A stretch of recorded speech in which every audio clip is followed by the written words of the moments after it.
our subject to try to understand more about the reasons for its existence and the ultimate end for which it is intended. The reason why the soul has to have an existence is because man himself is actually a soul being.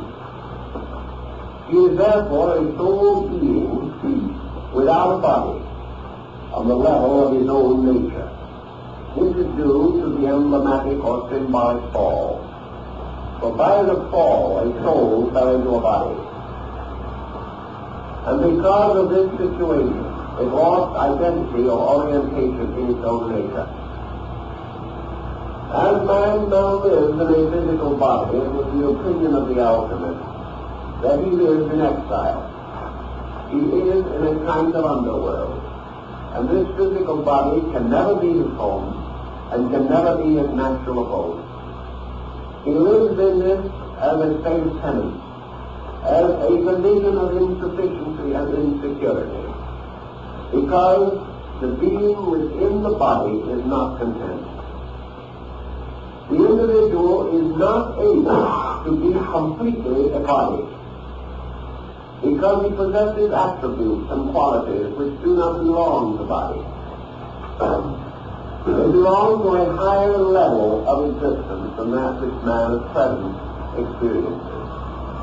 Yet man is not by nature capable of becoming a spirit and of ascending into the abode of eternal blessedness. He is yet imperfect in many ways and in need of great experience and wisdom. But he has a home that is proper to him, and that home is a different kind of body, a body real but invisible, a body which contains within it the archetypal forms of all physical things, but is much more subtle, much more sufficient to him than the form which he now occupies.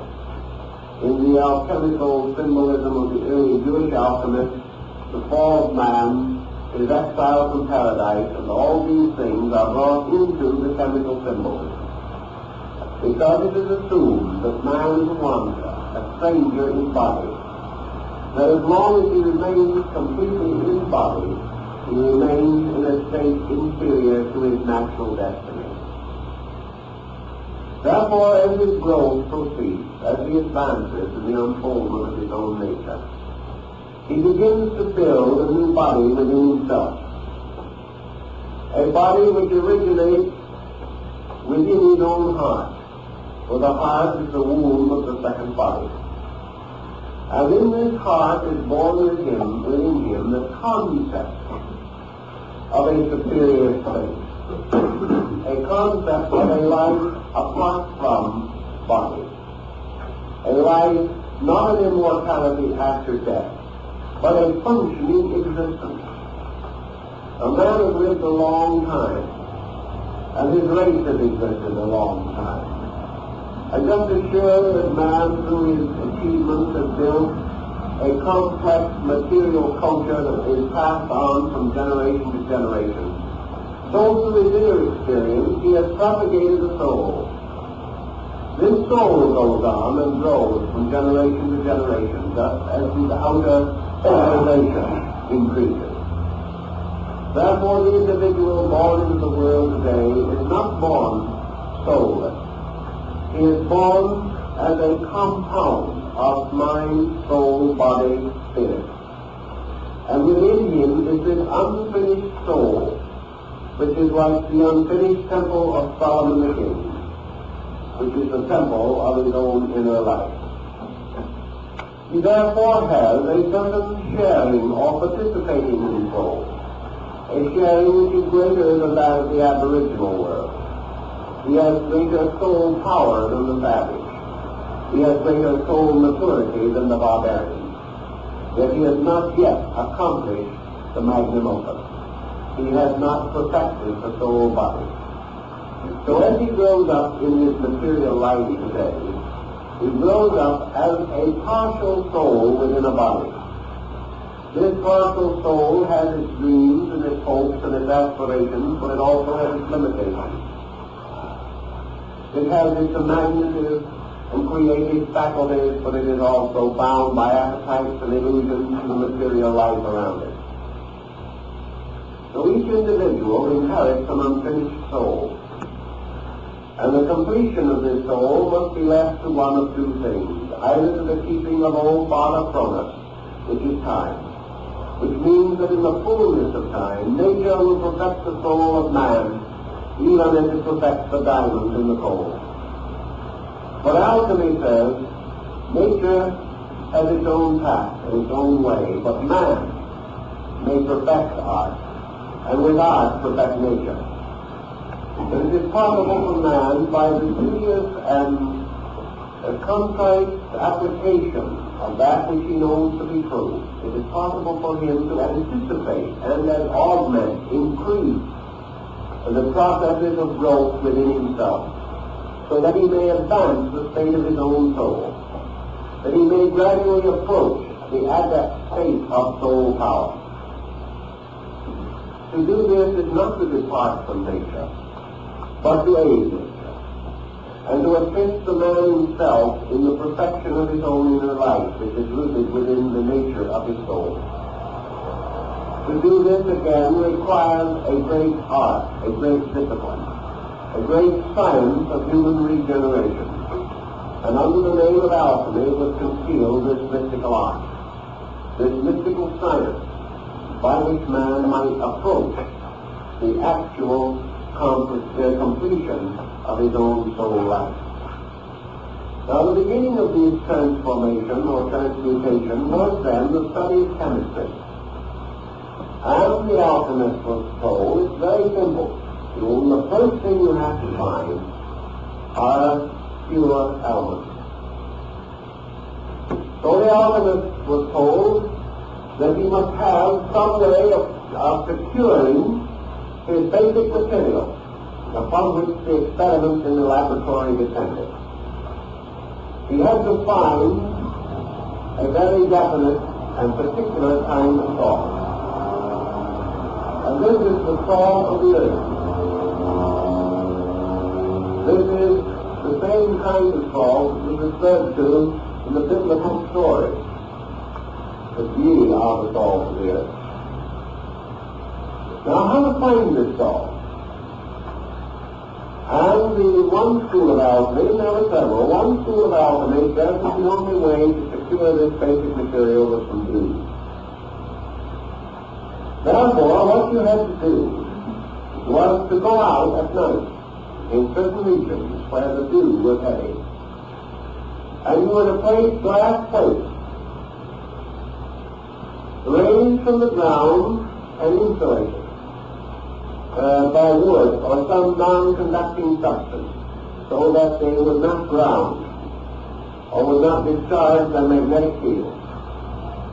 And you were to collect upon the surface of these plates dew, and you were to test it or place it in vessels carefully prepared for this purpose, absolutely clean and capable of being completely and hermetically sealed. Now, this might sound like a difficult experiment, and yet I've known a number of practicing alchemists today who have succeeded right here in the mountains back of San Bernardino. Some of these alchemists have been able to collect as much as 10 or 20 gallons of dew off a glass plate. It is not an impossible thing to do, because they believed in the alchemical tradition that this dew of heaven held within itself certain powers captured from the rays of the stars. Also that this dew, having never touched the earth, was like the dewy mistletoe that had to be cut from the tree without being permitted to touch the earth or it lost its power. That this dew could then be passed through certain experimentation by which the powers within it, the occult virtue of the planet, could be augmented and increased. Now, I know one or two understand experiments in that particular rather disagreeable procedure also. I know at least one case in which a 5-gallon bottle exploded. And there was actually, which is the due, a sufficient fermentation taking place to cause a tremendous combustion and pressure. Now, all this belongs to the physical story of alchemy. But always the alchemist was told that the great problem he must first solve was to secure pure elements for the preparation of his work. He was told, for instance, that he had to have pure copper. Not the copper you could buy even in the laboratory or in the chemist's shop, but pure copper, which could only be found under certain conditions and in certain places. Pure silver, pure gold, pure mercury. But these various elements had to be pure beyond any knowledge that we have of them. Well, the implication as you go through the story is rather obvious. The beginning of the great transmutation was to find the pure forms of the basic emotions, instincts, appetites, and attitudes of the human being. We had to find, for example, not just copper, but pure love. We had to find not just silver, but pure imagination. We had to find not zinc, but pure reason. Because each one of these elements was tied to a substance and to a planet and to a power in nature. Each one of these basic principles had to be pure. So we begin with an elaborate series of purifications, which are nothing more or less than a restatement of what were called the cathartic disciplines of classical philosophy. The individual looking for these pure elements could only hope to find them within himself. So the beginning of his art was the discovery of the purity of his own basic soul power. He had to purify the energies of the soul, which he must use in the accomplishment of the great experiment. Thus was the problem presented to him that in all probability he would not be able to find these elements in an absolutely pure state. Consequently, his first duty after he had discovered elements suitable to his purpose was the continuance of the process of purification by fire.